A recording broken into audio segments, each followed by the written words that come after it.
Hallelujah. मसीह यीशु में मेरे प्रिय सभी भाइयों और बहनों, आप सबों का हमारे जवन मिनिस्ट्री बाजपुर के यूट्यूब चैनल पर हार्दिक स्वागत करता हूँ। प्रियो, आज का संदेश बहुत ही प्रभावशाली और आत्मा में मजबूत करने वाला, प्रभु के नजदीक ले जाने वाला है।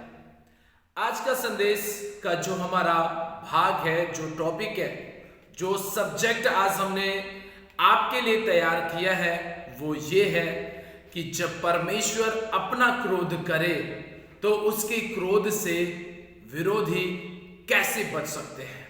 प्रियो, पुराने नियम में यदि हम देखते हैं तो पुराने नियम में हमें ऐसा पता चलता है कि जब जब परमेश्वर के लोग हों या फिर अन्य जाति लोग हों, उन्होंने जब जब परमेश्वर को क्रोध दिलाया, उन्होंने जब जब प्रभु की आज्ञा का उल्लंघन किया, तो वो चाहे वो परमेश्वर के ही लोग क्यों ना हो, चाहे वो विरोधी ही क्यों ना हो, चाहे वो अन्य जाति ही क्यों ना हो, उन्होंने परमेश्वर के क्रोध में अपनी जिंदगी को गवा दिया है। क्यों? क्योंकि वो सहन नहीं कर सकते प्रभु के क्रोध को।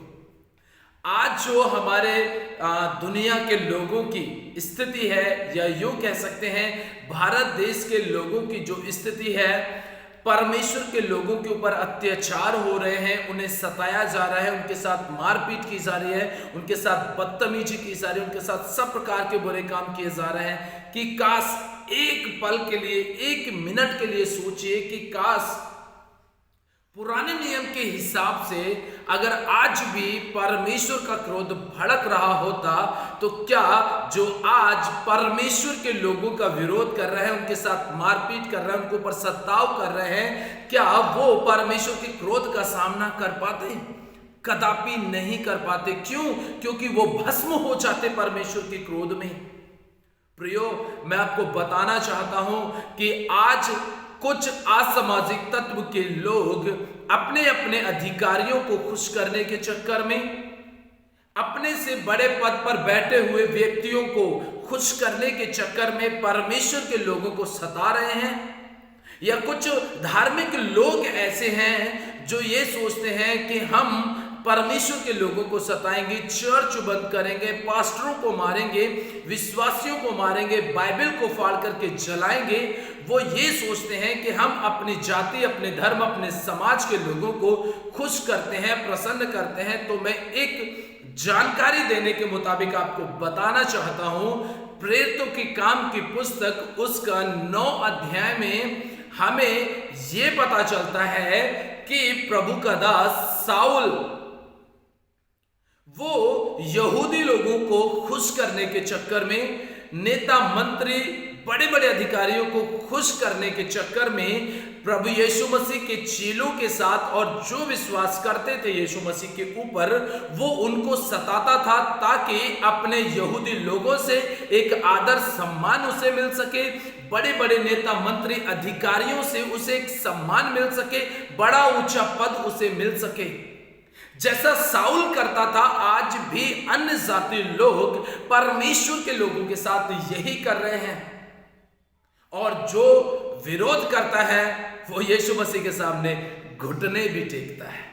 साउल ने दमिश्क जाने के लिए राजाओं से अधिकार पत्र लिया और चल पड़ा। दमिश्क तक पहुंचते उसकी मुलाकात यीशु मसीह से हो जाती है, उसकी जिंदगी बदल जाती है और वो अपना नाम पौलुस कर लेता है। और पौलुस के बाद हम सब जानते हैं कि आधा नया नियम पौलुस ने लिखा है।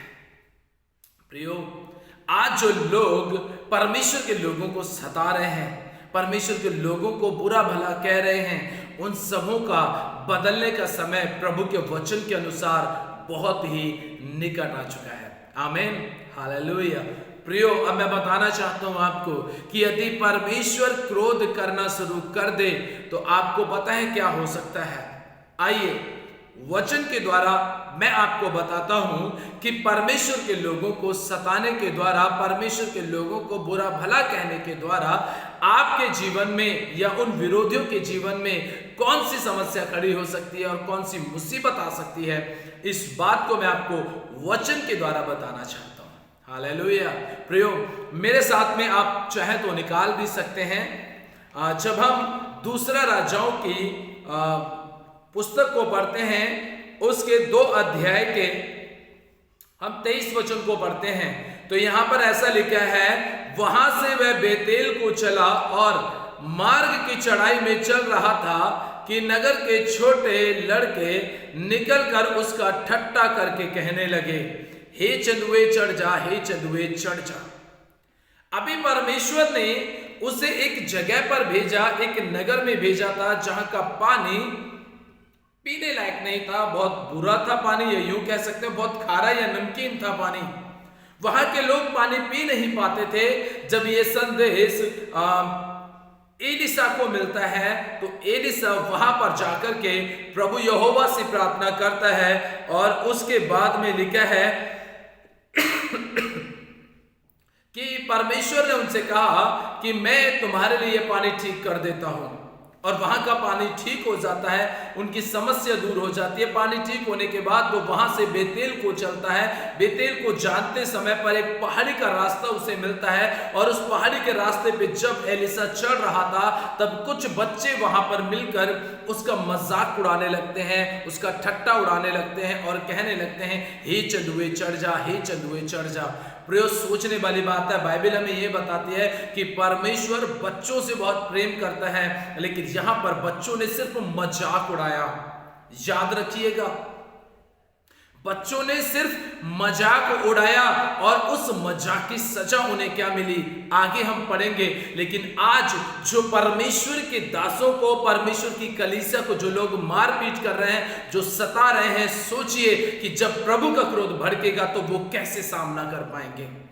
बस की बात नहीं है उनकी कि वो प्रभु के क्रोध का सामना कर पाए। यही हमारी सबसे बड़ी ताकत है कि हमारा परमेश्वर हमारे साथ है। हालेलुया। ओ जीसस प्रभु, थैंक यू आपकी उपस्थिति के लिए प्रभु, इस वचन के द्वारा आपकी उपस्थिति के लिए धन्यवाद हो प्रभु। ओ धन्यवाद प्रियो, सच में प्रभु हमारे बीच में है, प्रभु की उपस्थिति हमारे बीच में। यह वचन हमारी जिंदगी के लिए बेहद खास और बेहद आत्मा में भरने वाला है। तो इसलिए प्रभु का वचन हमें यह सिखाता है प्रियो कि जब उन्होंने कहा हे चंदुए चढ़ जा, हे चंदुए चढ़ जा, तो देखिए उसके विषय में क्या लिखा हुआ है। तब उसने पीछे की ओर फिरकर उन पर दृष्टि की और यहोवा के नाम से उनको शाप दिया। तब जंगल में से 2 रीछनियों ने निकलकर उनमें से 42 लड़के फाड़ डाले। मजाक उड़ाने पर 42 बच्चे रीछनियों ने फाड़ दिए। तो सोचिए, जो लोग परमेश्वर के लोगों के साथ में आज सताव कर रहे हैं, मारपीट कर रहे हैं, उनके साथ बुरा व्यवहार कर रहे हैं, उनके साथ प्रभु क्या करेगा? क्या वो क्रोध में परमेश्वर के सामने रह पाएंगे? कदापि नहीं रह पाएंगे। ये तो शुक्र है हमारे खुदावन यीशु मसीह का, जिसके रक्त से, जिसके खून से आज हमारे परमेश्वर का क्रोध शांत हो जाता है और प्रभु पश्चाताप करने का, मन फिराव करने का मौका दे रहा है। और अगर काश पुराने नियम की तरह प्रभु का क्रोध होता तो आज तक कोई चर्च बंद नहीं होता और कोई चर्च या कोई पादरी या कोई प्रभु का सेवक मारपीट नहीं खाता, ना बाइबल को जलाया जाता। काश पुराने नियम वाला क्रोध परमेश्वर का होता। लेकिन ये तो प्रभु यीशु मसीह के रक्त को देखकर प्रभु अपने क्रोध को शांत कर लेता है और मौका देता है कि जैसा तुमने मेरे साथ में, मेरे बच्चों के साथ किया है, मैं तुम्हें मौका दे रहा हूं कि तुम पश्चाताप कर लो, मेरे पास आ जाओ, तो मैं तुम्हारे इस अपराध को क्षमा कर दूंगा। प्रियो, डरे ना, घबराए ना, परमेश्वर आपका युद्ध लड़ने वाला है। परमेश्वर आपके बदले क्रोध करने वाला प्रभु है। प्रभु न्याय करने वाला है, प्रभु दंड देने वाला है, प्रभु प्रेम करने वाला है, प्रभु पश्चातापी हृदय देने वाला परमेश्वर है। इसलिए प्रभु के साथ में चलिए, बिल्कुल भी ना परेशान हो। आप ईमानदारी सच्चाई के साथ प्रभु के काम को करते रहिए। जो सुसमाचार सुनाने की जिम्मेदारी प्रभु ने आपको दी है, इस जिम्मेदारी को आप पूरा ईमानदारी के साथ करते रहिए। बाकी का काम आप परमेश्वर के हाथों में सौंप दीजिए। जब यह मजाक करने वाले बच्चों को, मजाक करने वाले बच्चे परमेश्वर के दास के क्रोध का सामना नहीं कर पाए, तो ये तो हमारे परमेश्वर की बात है, उसके सामने कौन ठहर पाएगा। इसलिए प्रियो, आप प्रभु के साथ बने रहिए, ईमानदारी के साथ चलते रहिए। यदि ये संदेश आपको अच्छा लगा है तो आप अपने मित्रों तक, यार दोस्त, रिश्तेदारों तक इसे जरूर शेयर करें और परमेश्वर के साथ में अपने रिश्ते को बनाएं। यदि आप चैनल पर नए हैं तो सब्सक्राइब जरूर करें, हमारे इस वीडियो को शेयर भी करें, लाइक करें और कमेंट में आप बताएं कि आपको ये संदेश कैसा लगा है। और यदि आपको संदेश अच्छा लगा है तो अपनी एक छोटी सी प्रार्थना कमेंट बॉक्स में जरूर शेयर करें। प्रभु इस वचन के द्वारा आप सबों को आशीष दे। सभी को दिल से प्यार भरे शब्दों में जय मसीह की।